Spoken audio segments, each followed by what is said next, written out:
नमस्कार, मैं हूं अलका शर्मा और मेरे चैनल की स्पिरिचुअल जर्नी में आपका स्वागत है। दोस्तों, वृंदावन जाना चाहते हैं लेकिन बजट जो है वो साथ नहीं दे रहा, तो चलिए आपको बताती हूँ कि कैसे कम बजट में आप वृंदावन जा सकते हैं, जिसमें आपका रहना, खाना और ट्रैवलिंग अलाउंस है वो भी बीच में होगा। तो चलिए शुरुआत करती हूँ मैं अपनी वृंदावन की यात्रा से, जो कि मैंने दिल्ली से शुरू की। ये बिल्कुल एक अनप्लान ट्रिप था, तो मैंने इसके लिए क्या किया कि स्लीपर जो ट्रेन है उसकी टिकट ली, जो मुझे 120 रुपये की पड़ी। फिर मथुरा रेलवे स्टेशन पर पहुंचने के बाद एक आंटी ने मुझे बताया कि आप यहाँ से मथुरा जन्मभूमि पर जाइए, तो उसके लिए मैंने 20 रुपये का ऑटो लिया और उसके बाद जो मुझे बस है वो मिल गई वृंदावन की। लोकल बस है, उसमें सिर्फ आपका 20 रुपये किराया लगेगा। आपको जो बस वाले भी है वो भी बाहर वाला देख के बेवकूफ़ बनाने की कोशिश करेंगे, लेकिन आपने 20 रुपये से ज़्यादा एक पैसा नहीं देना है। बस के बाद आपको एक ऑटो लेना है प्रेम मंदिर तक, जो कि आपको 10 रुपये में मिल जाएगा। तो टोटल 50 रुपये में आप वृंदावन पहुंच जाएंगे। अब वृंदावन तो पहुंच गए, लेकिन ये नहीं पता कि रहना कहाँ है, खाना कहाँ है। तो बता देती हूँ कि प्रेम मंदिर के सामने एक आश्रम है जो मैंने भी लिया, जिसमें आप 4 से 5 दिन या 1 हफ्ते का स्टे कर सकते हैं। वो आपसे कुछ भी नहीं मांगेंगे, लेकिन जाते वक्त आप उनसे एक स्लिप कटवा सकते हैं, जितनी आपकी श्रद्धा है या बजट है उसके हिसाब से। तो प्रेम मंदिर में जाकर जब मैंने पंडित जी से पूछा तो उन्होंने बताया कि ये जो मंदिर है वो कृपालु महाराज जी ने बनाया है, क्योंकि जो हमारे कान्हा जी हैं वो प्रेम के अधीन है, तो इसलिए उनके प्रेम को समर्पित ये प्रेम मंदिर है। तो अगर आप प्रेम मंदिर जा रहे हैं तो आपको बताना चाहती हूँ कि रात में जाएंगे तो आपको बहुत ही सुंदर जो दृश्य है प्रेम मंदिर का देखने को मिलेगा।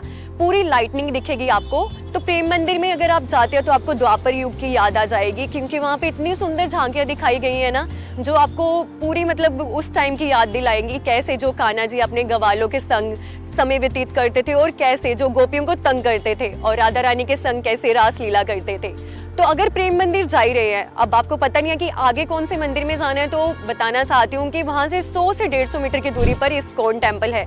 आज ज़्यादातर लोग आते हैं और उनको पता नहीं होता और वो ऑटो कर लेते हैं। तो भाई 100-150 मीटर के लिए आपने ऑटो क्यों करना है, आप पैदल भी जा सकते हैं। और इस्कॉन मंदिर में भी आपको कान्हा जी के 3 स्वरूप देखने को मिलेंगे। एक तो जिसमें कान्हा जी और राधा जी दोनों गोरे रंग के हैं, फिर दूसरे में कान्हा जी सांवले रंग के हैं और तीसरे में राधा जी सांवले रंग के हैं, क्योंकि कहा जाता है कि कान्हा जी ही राधा है और राधा जी ही कान्हा है। उनको एक स्वरूप में दिखाया गया है। अब इस्कॉन टेम्पल तो कवर कर लिया, इसके साथ ही आप परिक्रमा मार्ग भी कवर कर सकते हैं, जो कि वृंदावन की 12 किलोमीटर की परिक्रमा है।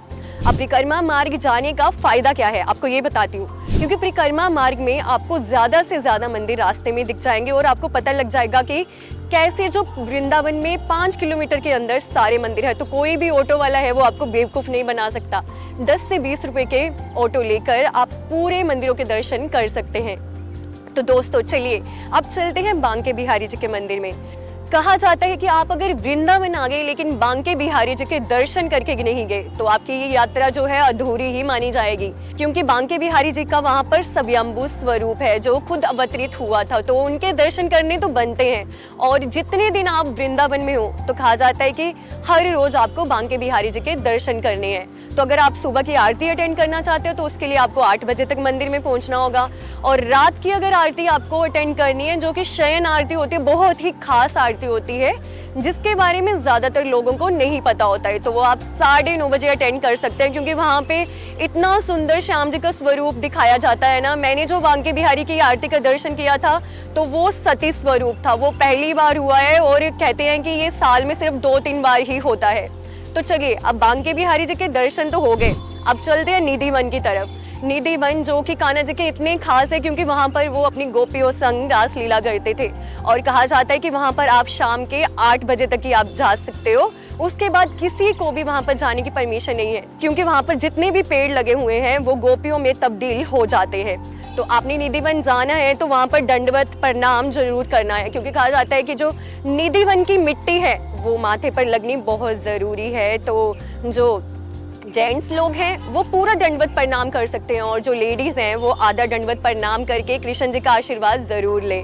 उनकी जो ब्रज की जो मिट्टी है उसे अपने माथे पर जरूर लगाएं। तो चलिए अब निधि वन से कुछ दूरी पर करते हैं यमुना जी के दर्शन, जहाँ पर आप यमुना जी की पूजा कर सकते हैं और वहाँ पे स्नान करना चाहे तो वो भी कर सकते हैं। और कुछ लोग अगर बोटिंग का लुत्फ उठाना चाहे तो वो भी उठा सकते हैं।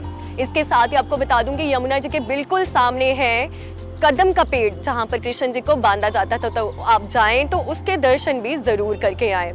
दोस्तों, अभी जो वृंदावन की जर्नी इतनी तो बता दी मैंने, ये सब कान्हा जी के बारे में थी, लेकिन कान्हा जी के जो आराध्य हैं भोलेनाथ, उन्हें कैसे भूल सकते हैं। तो वृंदावन में एक ऐसा मंदिर है गोपेश्वर महादेव का, जिसके बारे में ज्यादातर लोगों को नहीं पता है। तो आप वृंदावन जाएं तो गोपेश्वर महादेव के दर्शन भी जरूर करके आए, क्योंकि कान्हा जी इतने प्रिय थे भोलेनाथ को कि जब महारास होने वाला था तो भोलेनाथ वहां पर रास देखने आ गए, लेकिन जो द्वारपाल थे उन्होंने उन्हें रास पे रोक लिया, तो वहां पर उनका नर अवतार स्वयंभू हो गया। फिर भोलेनाथ ने क्या किया, उन्होंने गोपी का रूप धारण कर लिया और वो चुपके से महारास देखने चले गए। तो कान्हा जी ने देखा कि यहाँ पे एक लड़की तांडव कैसे कर रही है, तो उन्होंने झट से पहचान लिया ये तो मेरे आराध्य भोलेनाथ है। तो भोलेनाथ ने बोला कि मैं यहाँ पर ही रहना चाहता हूँ, मैं ब्रज से जाना नहीं चाहता। तो वहाँ पर कान्हा जी के आशीर्वाद से जो भोलेनाथ है गोपेश्वर महादेव के रूप में वहाँ पर स्वयंभू विराजमान हो गए।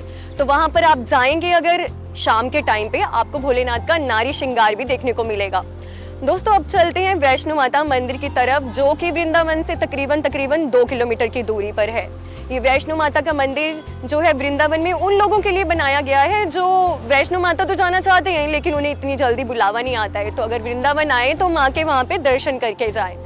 अब कान्हा जी से मिल लिए, भोलेनाथ से मिल लिए, लेकिन राधा रानी जी को मिले बगैर कैसे जा सकते हैं। तो चलिए अब चलते हैं बरसाना में, जहाँ पर हमारी राधा रानी विराजमान रहती है।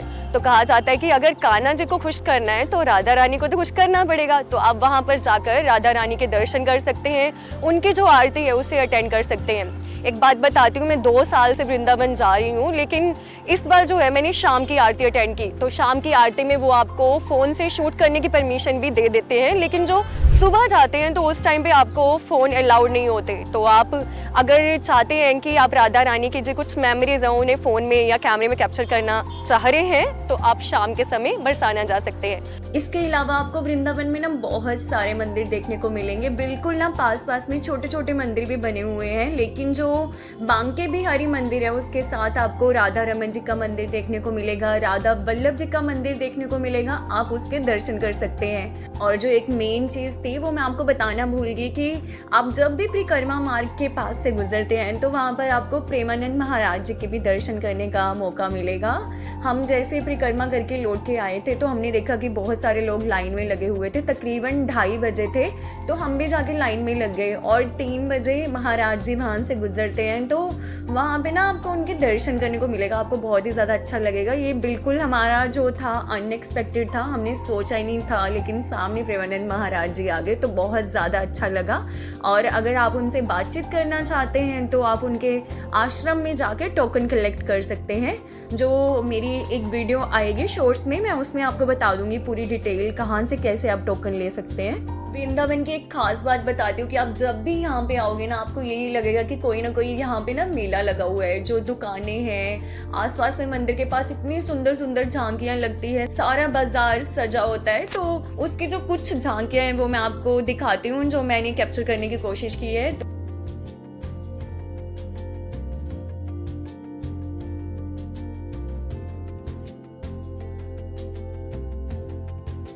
तो ये थी मेरी वृंदावन की जर्नी। आने वाले ब्लॉग्स में आपको मथुरा और जो गोकुल है उसकी भी यात्रा के बारे में बताऊंगी। लेकिन एक चीज़ मैं यहाँ पे आपको गोकुल के बारे में बता देती हूँ कि अगर आप गोकुल जाने का सोच रहे हैं, रमन रेती तो लोग जाते ही हैं क्योंकि वहाँ की जो रेत है उसका आशीर्वाद लेने, तो मैं आपको बताना चाहती हूँ कि अगर आप रमन रेती जाएं तो आप शाम के समय जाएं, क्योंकि वहाँ पे हाथी आरती करते हैं। तो कहा जाता है कि वो गजानन के स्वरूप हैं। उनको देखकर आपको वाकई में लगेगा कि मतलब सच में कि गणेश जी वहाँ पे अवतरित हो गए हैं। तो वहाँ पे सच में गणेश जी विराजमान हैं, तो वहाँ पर आपको लगेगा कि गणेश जी आपको आशीर्वाद दे रहे हैं। मैं आपको इसी तरह भारत के खूबसूरत मंदिरों के दर्शन कराती रहूंगी। आपको हमारे द्वारा दी गई जानकारी कैसी लग रही है हमें कमेंट सेक्शन में कमेंट करके ज़रूर बताएं। और वृंदावन के रिगार्डिंग भी आपकी अगर कोई क्वेरी है वो भी आप मुझसे पूछ सकते हैं। और आगे भी जो भी अपडेट मेरे चैनल के रिगार्डिंग होंगे उससे जुड़े रहने के लिए हमारे चैनल को सब्सक्राइब ज़रूर करिए और बेल आइकन को भी प्रेस करिए।